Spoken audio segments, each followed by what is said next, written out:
Okay, for the first movement activity, we're just going to work on some balance.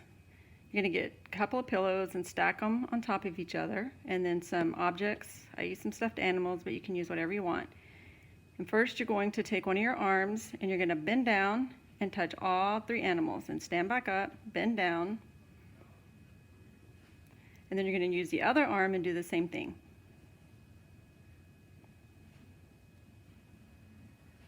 And just repeat that a couple of times. For the next activity, we're going to do an activity called island hopping, and all you need is 2 pillows. So what you're going to do is you're going to put your pillows on the ground, and then you're going to hop to your island. Then you're going to bend back down behind you, grab your island, put it in front of you, hop to the island, bend down, pick up your island, put it in front of you, hop to the island, and do that a few times going forwards, and then you're going to do the same thing. You're going to turn around and go back. So you're going to hop to your island. No, just turn around. Hop to your island, bend down, grab your island, throw it in front of you, and just do that same thing a couple of times. For the next activity, we're going to work on some stuff to help with strengthening your upper body and just some upper body stability things.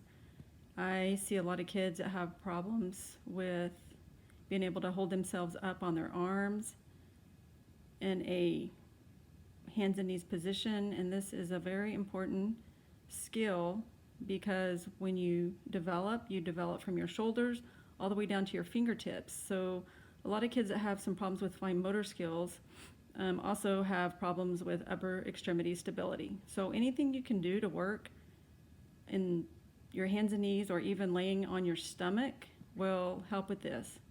Okay, so first you're going to get into a hands and knees position, and then you can pick any kind of activity you want to do. I just put a couple of pieces of paper up on the wall with different colored circles, and then we're going to use some stuffed animals. You can also use stickers from a sticker book and work on placing the stickers up on the piece of paper, or you can just work on touching the center of the circles. So what you're going to do is you're going to get a stuffed animal with your right arm first, and you can also work on color matching with this. So I have a red and a green circle. So what you're going to do is you're going to touch your red circle, put it back down, red circle, green circle, red circle, and use the other arm, the left arm, same thing. Red circle, green circle, and this is also really good for crossing midline. Green circle, red circle.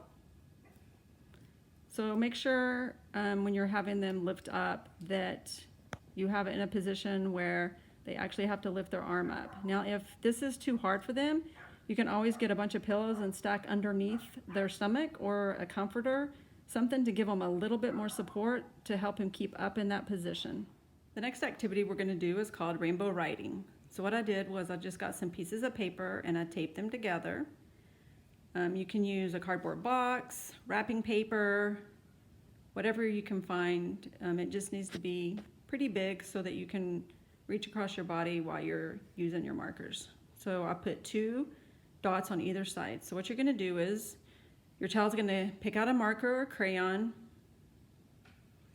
and then they're going to start at one of the purple dots and go all the way across their body until they get to the purple dot. And then they're going to grab another color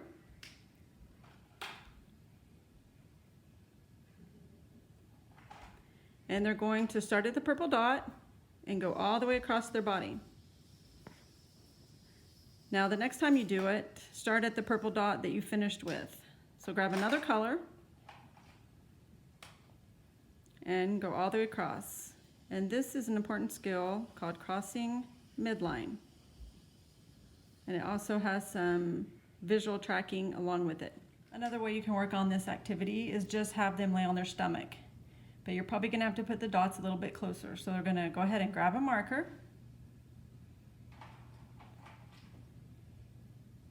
start at one dot, and then we're going to cross all the way over their body, grab another color, and then start at the dot that you left off with, and just do that until you have a nice big rainbow.